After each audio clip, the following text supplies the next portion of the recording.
Hello. For this final evaluation question, I'll be talking about how I use media technologies in the construction, planning and research and evaluation stages of my coursework. One of the main softwares I decided to use this year was Final Cut Pro, which you can only use on Apple Mac computers.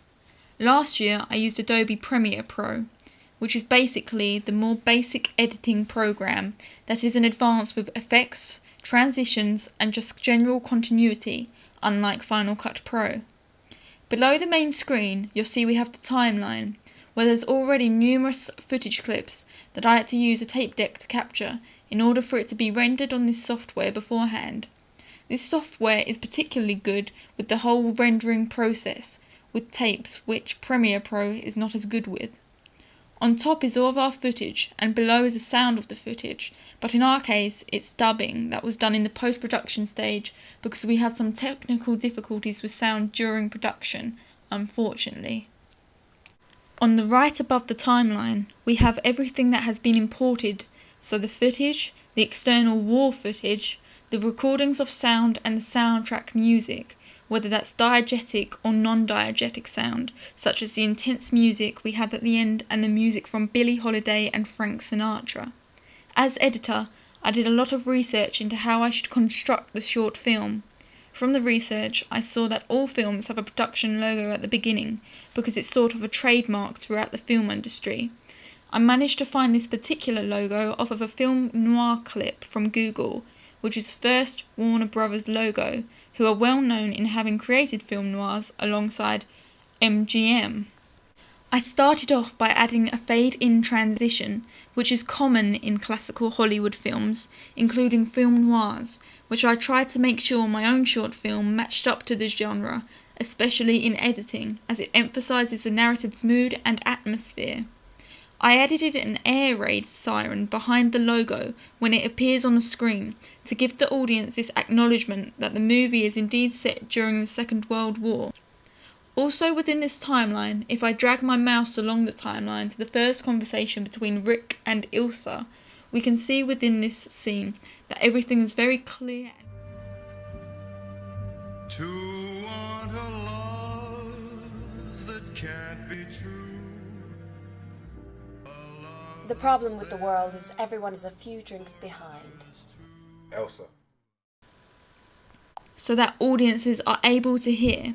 However, if you look at this next clip of my previous attempts at editing with technical difficulties, you'll be able to see the significant change between each of the clips and how I've managed to overcome them.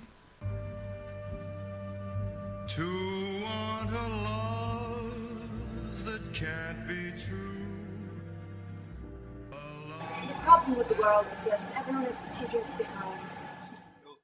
There you can see the evident problematic circumstances with the audio and why I couldn't allow this to be the final version as the editor and as a consumer of the film.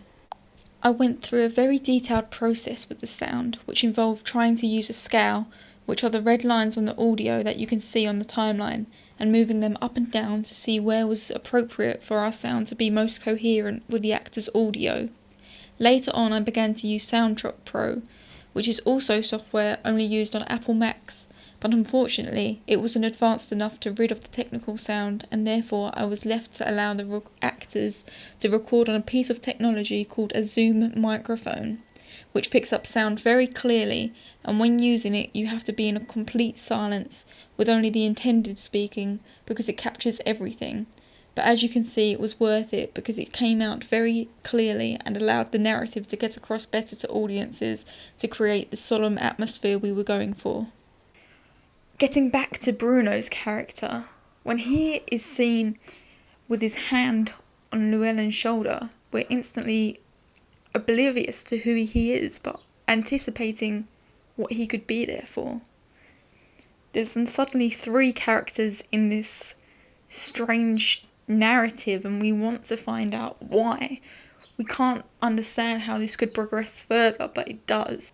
There are some amateur mistakes in Bruno's part, mainly with cinematography errors. For instance, there's a reflection of the camera woman who unfortunately just got in the way of the frame, and you can see a reflection in the glass of the booth window, which is unfortunate, but fortunately I think the narrative manages to cover this up completely, because you're so swept away by it as an audience that this one tiny mistake you can get away with, which is most fortunate on the actor's part, who support this role completely and the narrative, and just manage to bring it across to audiences entirely. The use of shadows and lighting is very significant in the entire short film.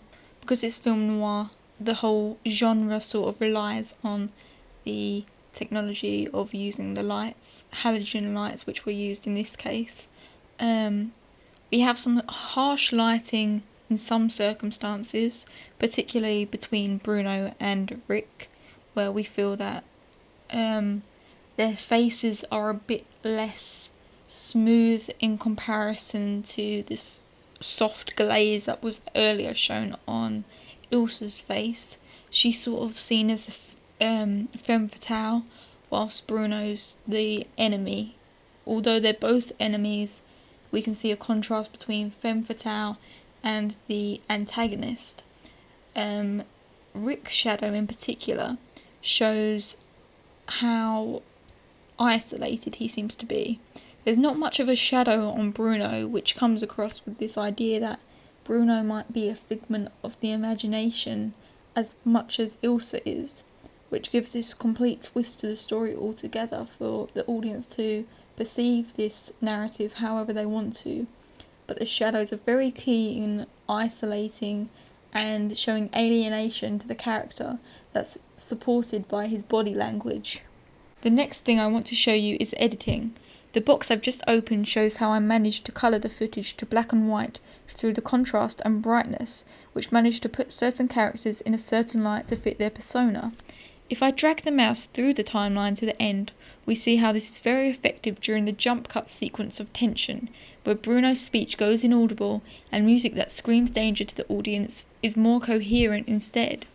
The fading in and out transition supports this the most in a cross dissolve, as it managed to get across the hectic nature of the specific sequence within the short film.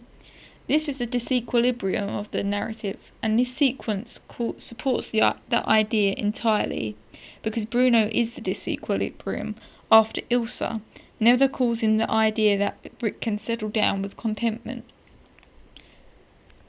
The last part of the footage is very critical in the narrative.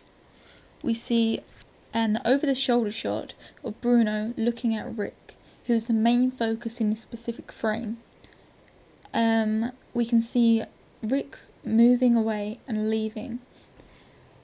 Rick covers the frame entirely. He's the main focus for the audience. But as soon as he disappears, we feel that Bruno's dominant nature has come over the plot, and he has overruled Rick and all of his thoughts entirely.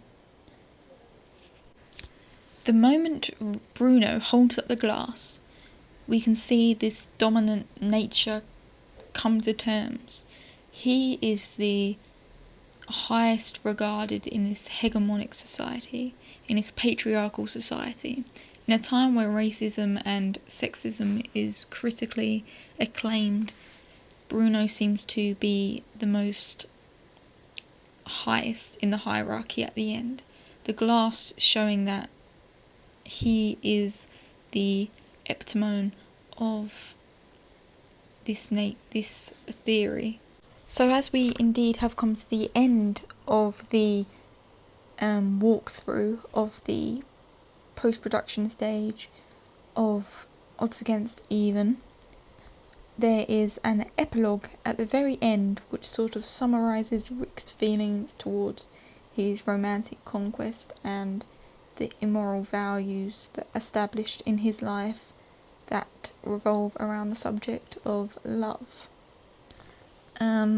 This is very simple, and it manages to show the credits that come up with the editor, the music, the director and the cinematographer, all of which is mentioned at the end in order to not disturb the rest of the footage throughout the film, which we don't want to interrupt the audience when they watch it. All in all, using Final Cut Pro was a very good advancing experience, and I think from the audience feedback I received about the first draft of Odds Against Even in comparison to the improvements made now, I feel that this is more of a film that audiences and consumers would want to watch rather than having to watch it in a way that isn't taken with pleasure but rather trying to listen intently because of the technical difficulties. And the audio itself was just abundantly a disturbance, which has been removed, it seems to make this film very more professional and realistic and puts you in the mind frame of these characters, which I feel is the most important throughout this whole narrative, because that's what we've been trying to get across to audiences when they watch this film. The importing and the exporting of this film was easy. I feel that this has been an experience of editing more than actual filming. I feel that the filming of being a cinematographer was much easier than when it came to editing with all the difficulties, and this is where the narrative really has to be emphasised in the editing, the film noir genre.